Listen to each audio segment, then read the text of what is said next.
Episode 12, The Eternal Seal. Part 1, The Final March begins. The morning of the final battle dawned different.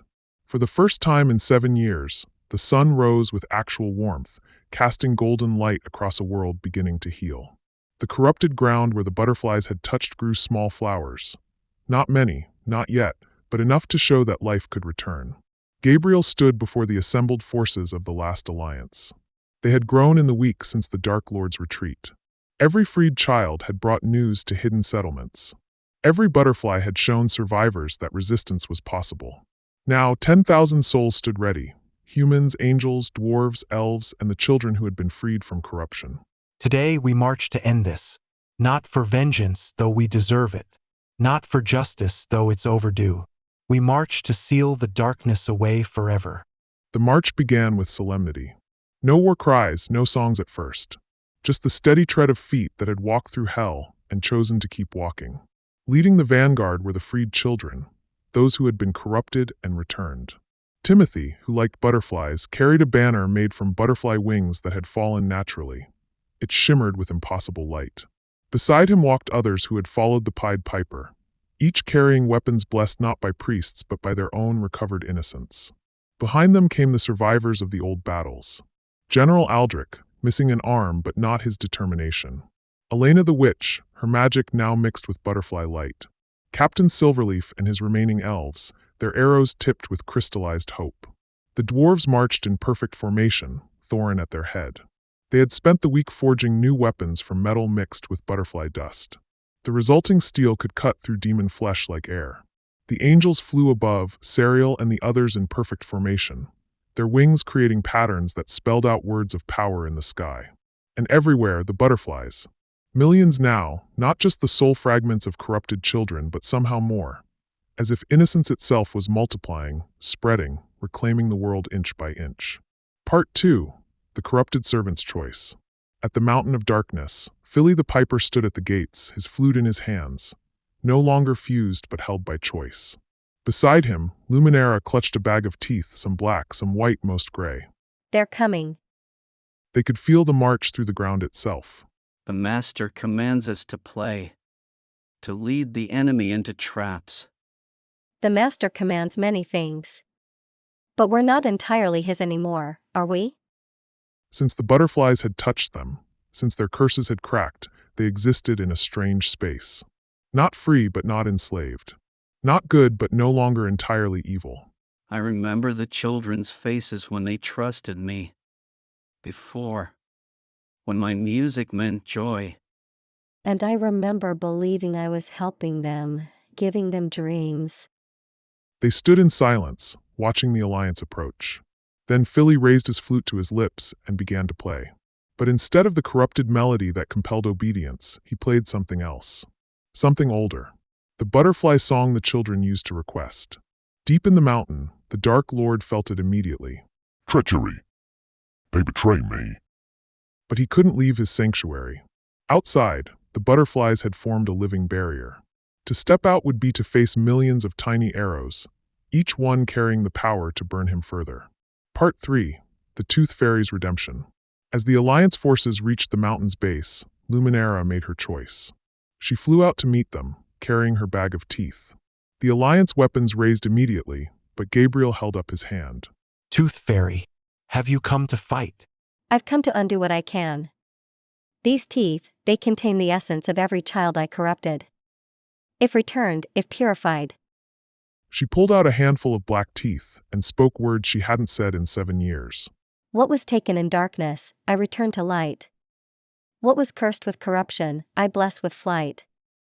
The teeth transformed, becoming butterflies, but different ones. These were larger, more substantial, carrying not just innocence but power. I can't undo all the harm. But I can give you this, every corrupted tooth becoming a weapon against my former master. From the mountain came a roar of rage that shook stones loose. The Dark Lord had felt the betrayal, felt his power diminishing as each tooth transformed. Thank you. Your redemption is accepted. I don't deserve redemption. But perhaps I can deserve death fighting the right side. Part 4, The Pied Piper's Last Song. Philly appeared next, walking down the mountain path. His elongated features had mostly returned to normal, though his fingers remained longer than human, marked forever by what he'd done. I led thousands to their doom. I cannot undo that. But I know every trap, every defense, every secret path in this mountain. Why should we trust you? Because I'm going to play one last song. A song that will call back every soul I led astray, every child whose essence remains trapped in the mountain. They'll fight from within while you assault from without. That will destroy you. The magical backlash. Will kill me, yes. Good. I've lived too long already. He looked at Timothy. You were one of the first I took. I'm sorry. Let me give you back your friends. He began to play, not the corrupted pipe that led children away, but a song of return, of calling home. Deep in the mountain, in the soul prisons and transformation chambers, thousands of trapped essences heard the call and began to rebel. Part 5. Breaching the Gates. The assault began with the butterflies. They swarmed the mountain's defenses, their light arrows overwhelming the demon guards. Where darkness was absolute, they created cracks of light. Forward. Gabriel commanded, leading the charge personally. The gates of the mountain of darkness were massive, forged from the iron of fallen stars and sealed with the Dark Lord's own blood. They should have been impregnable, but Thorin and his dwarves had other ideas. We've been mining for 7 years. Did you think we were just hiding? They revealed their secret, tunnels dug with blessed pickaxes, leading directly into the mountain's heart. The Dark Lord expected an assault from outside. Let's disappoint him. The Alliance forces split. Half attacked the gates directly, drawing the demon defenders. The other half, led by the freed children who knew the mountain's interior, flooded through the dwarven tunnels. Inside, chaos erupted. Philly's song had awakened every trapped soul, and they fought their captors with the fury of the unjustly damned. Demon guards found themselves battling invisible opponents, soul fragments that existed just enough to cause harm. The Dark Lord, watching his perfect fortress become a battlefield, made a decision. If I cannot rule, then all shall burn with me. Part 6. The Dark Lord's Last Stand. He emerged from his sanctuary, despite the butterflies, despite the burns. His form had changed, no longer pretending to any human shape. He was raw evil incarnate, a shadow given substance, despair made flesh. The butterfly's arrows struck him by the thousands, each one adding another burn, but he walked through them. Pain meant nothing now. He had moved beyond pain into pure rage. Gabriel, face me. Gabriel descended, his gray wings spread wide. Around them, the battle raged, but a circle cleared. This was their fight, the culmination of everything. You were my greatest victory. You fell. You burned. You broke. I did. And then I became something else. Something you can't understand. Balance. They clashed with the fury of opposing concepts. Each strike rewrote local reality. Where their weapons met, space fractured, showing glimpses of other realms. Hell, heaven, and stranger places between. But this time was different. Gabriel wasn't alone. Every butterfly in existence focused on the Dark Lord, their light arrows creating a constant stream of pain. The freed children added their power, their recovered innocence burning him from within. The Alliance forces pressed from all sides. And the Dark Lord, for all his power, was one against many. Part 7. The Fury of a Cornered God. The turning point came when Luminara, fighting nearby, was struck down by a demon's claw. As she fell, dying, she looked at the Dark Lord with something like pity. What have you become? You were, before the fall, you were beautiful once. The Dark Lord's response was to crush her skull with his foot. I am what I choose to be. Power incarnate. But the distraction cost him. Gabriel's sword found its mark, piercing through the Dark Lord's chest where a heart should be. But instead of ichor, light poured out, corrupted, twisted, but light nonetheless. You were an angel. Before everything, you were one of us.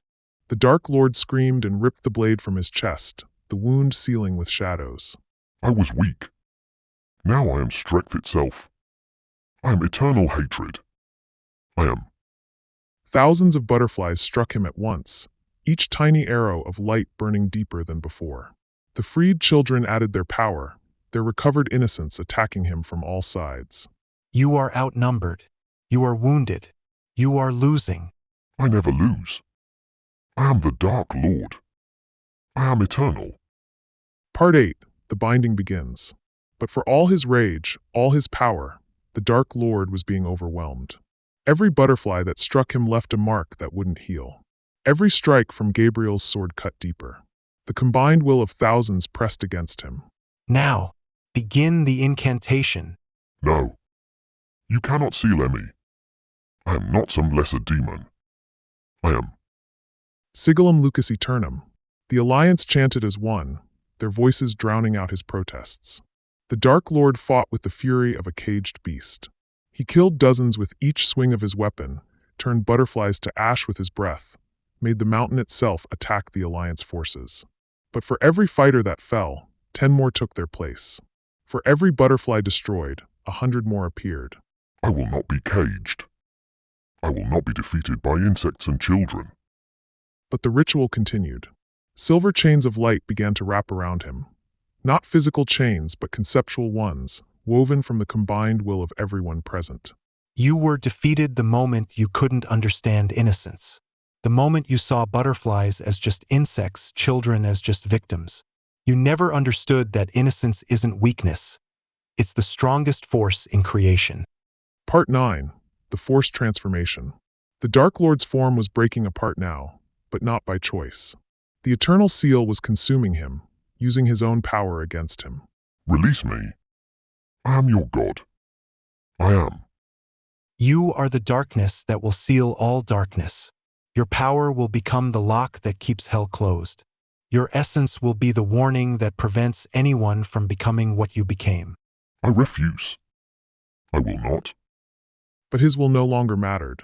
The combined power of the Alliance, the butterflies, the freed children, and the very forces of balance were stronger than even his ancient evil. He was being pulled into the seal, transformed against his will into the very thing that would prevent his return. I will return. I am eternal. I will find a way. I will have my revenge. His last coherent words before being fully absorbed were a curse. When the seal weakens, when innocence fails, when darkness rises again, I will be waiting. Part 10. The Forging of the Eternal Seal. The ritual reached its crescendo. Every survivor added their voice, their power, their will to the forging. The mountain itself was being transformed, no longer a fortress of darkness, but a prison of balance. The butterflies contributed their innocence, ensuring the seal would recognize and protect purity.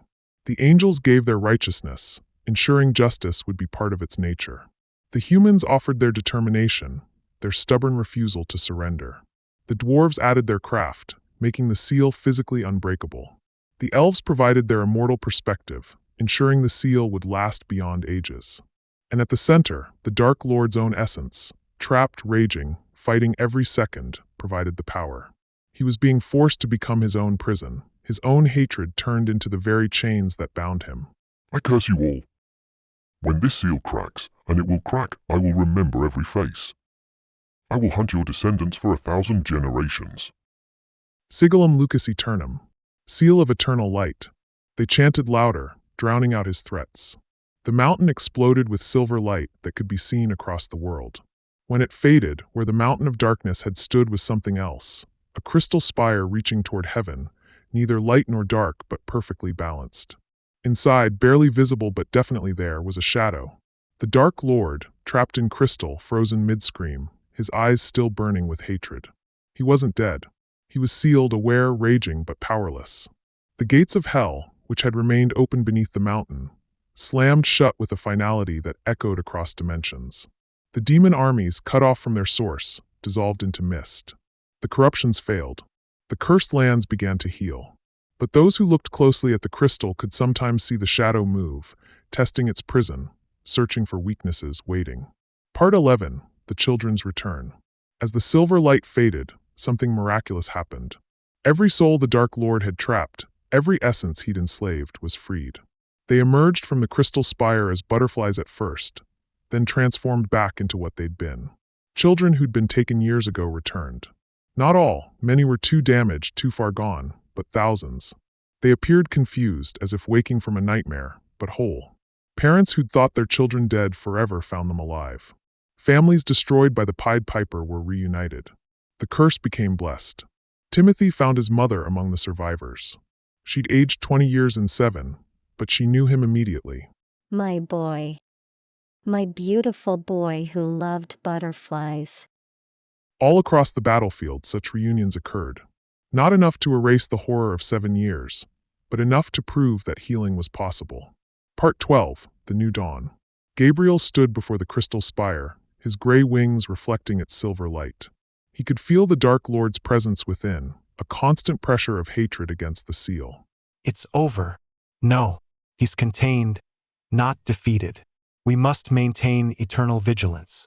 The moment we forget, the moment we become complacent, he'll find a way out. He touched the spire, and it resonated with a pure note that healed wounds and lifted spirits. But underneath was a discordant bass note, the Dark Lord's fury made audible. This is the eternal seal. Prison, not a transformation. He remains within, unchanged, unrepentant, waiting. Our task is to ensure he waits forever. The butterflies, millions of them now, settled on the spire, covering it in white.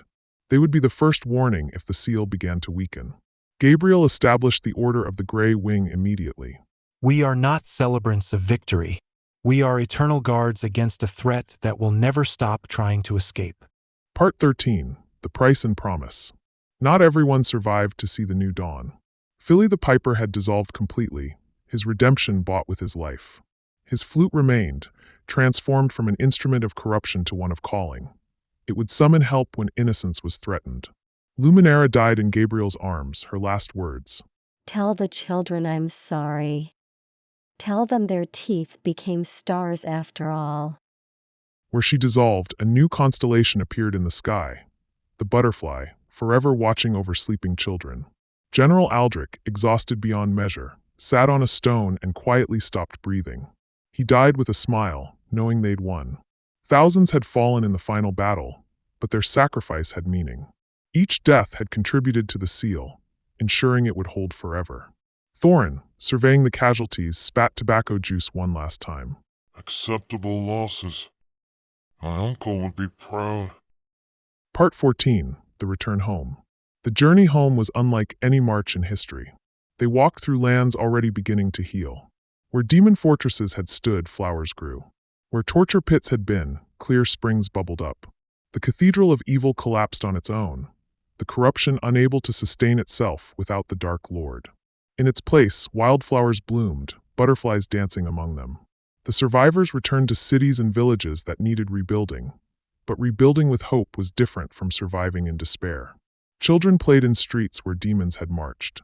Laughter returned, tentative at first, then stronger. Gabriel established the Order of the Gray Wing, guardians who would watch for darkness rising, who would maintain the balance. They would never again be caught unprepared. Timothy became the first human member, his butterfly always with him. We guard innocence. We protect those who cannot protect themselves. We ensure the Dark Lord's return remains forever impossible. Part 15, The Living Memorial. At the site where Commander Marcus's head had been mounted on a spike, where little David had died with his wooden sword, they built a memorial. Not of stone, but of living light, butterfly wings fossilized in crystal, forever catching and reflecting sunlight. The inscription read, "Here fell heroes who wouldn't kneel. Here died children who dared to hope. Here ended darkness absolute. Here began the eternal dawn. Remember them. Remember the price. Remember that even the smallest light can defy the greatest darkness." David's wooden sword was placed at the memorial's heart. It still glowed with that strange light, neither holy nor corrupt but balanced. Children would come to touch it and remember that courage comes in all sizes. Epilogue years hence. The story became legend, then myth, then a bedtime story parents told children. How the Dark Lord rose and seemed invincible. How he corrupted innocence and ruled through fear. How the butterflies came from the souls of stolen children. How balance was restored not through defeating darkness, but through imprisoning it. Gabriel remained, immortal guardian of the eternal seal. His silver wings could be seen sometimes at dawn and dusk, circling the crystal spire. He never forgot that inside that beautiful crystal was pure evil, conscious and waiting. Sometimes, on the quietest nights, he could hear the Dark Lord whispering from within, making promises, threats, bargains. The butterflies became part of the world's nature. Every child knew that white butterflies were protectors, soul fragments of those who had suffered so others wouldn't have to. But wise parents also taught their children that the butterflies were guards, watching for cracks in an eternal prison. Centuries passed. The horror became history, history became legend, legend became myth. New generations grew up who had never known true darkness. They started to question why so many resources were devoted to guarding a pretty crystal spire. They began to think the old stories were exaggerated. And deep within the crystal, the Dark Lord smiled. Patience was easy when you were eternal. Doubt was the first crack. Complacency the second. Time the third. The stories told to children always ended with the same warning, though fewer believed it with each passing generation. But deep, where even shadows fear to tread, the Dark Lord waits. He is not dead. He is not redeemed. He is imprisoned, and prisons can be broken.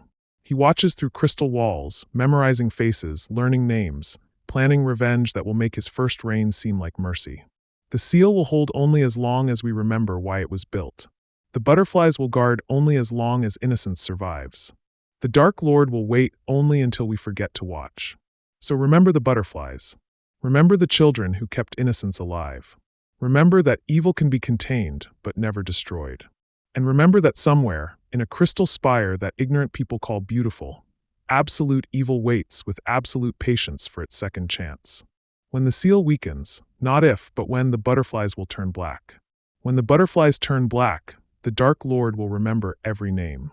And his second coming will make the first seem like a gentle dream. So teach your children to watch the butterflies. Teach them to fear the beautiful crystal spire. Teach them that some victories are just delays. For the Dark Lord is not dead. He is not gone. He is merely waiting. I am the Dark Lord. I am eternal. I am patient. And I am learning.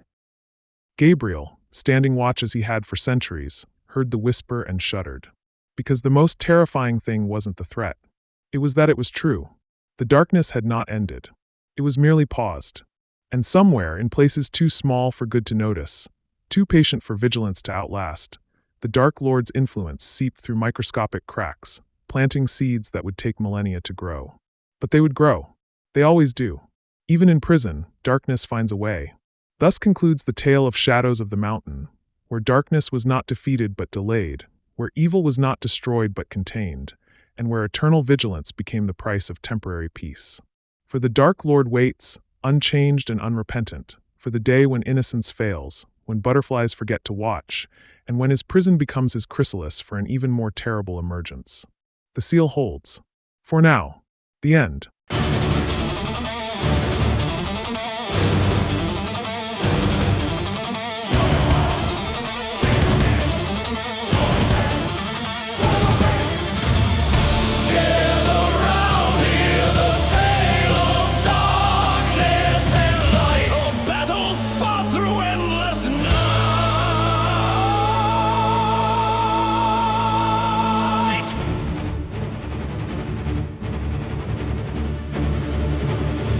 Dark Lord found the ancient way.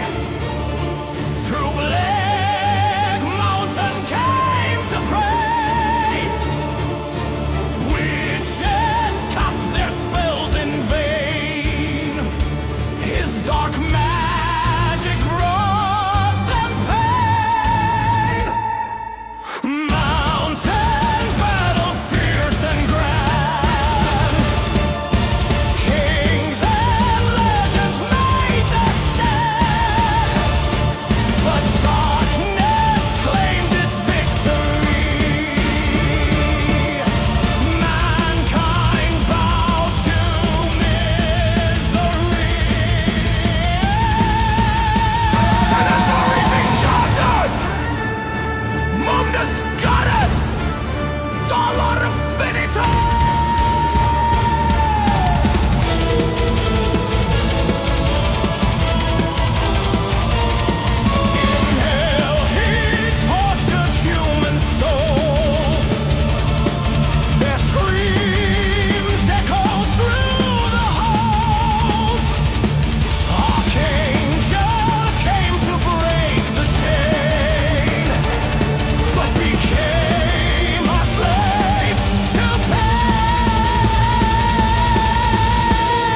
like a dream, a nightmare's distant scream.